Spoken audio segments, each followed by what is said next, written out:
Now, some of you guys might have already made the decision of, hey, we're ready to use PDM.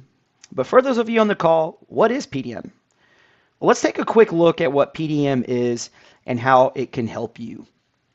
PDM is a Windows Explorer add-in, what we like to refer to as a vaulting tool. I like to tell customers that PDM is like a virtual checkbook for all your technical data.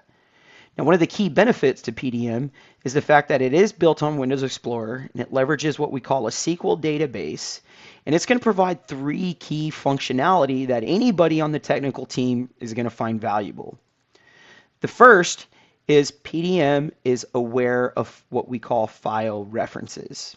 Now we can see this directly in Windows Explorer. If I were to click on this assembly right here and then go to this Contains tab, you'll see that PDM understands that this assembly is referenced to these 5 parts. Furthermore, I could dig down to this even more granularly by looking at a piece part and leverage what we call the Where Used tab. Now, why is this important for you?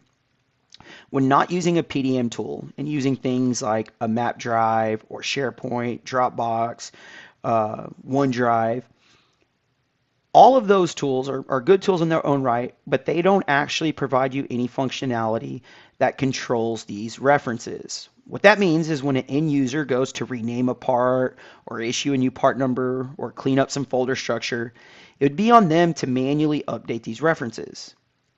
And PDM does this automatically. On top of managing references, PDM provides the ability to more granularly control all of your key information, what we like to refer as metadata. At this point, what you're seeing is my data card, which gives me access to my part numbering scheme, my description, who created it, who approved it, if I was looking at a drawing, when it was last checked or when it was last approved, or what even the current revision is. And the last kind of key thing, 5,000 foot level view, is PDM gives you the ability to truly control the status of a file, what we call the state. In this case, you can see all these files are released, which lets everybody in my organization know that these files are ready for either purchase or production. Now, since PDM is built on the Windows Explorer interface, it becomes way more easier to, 1, implement, and 2, to learn.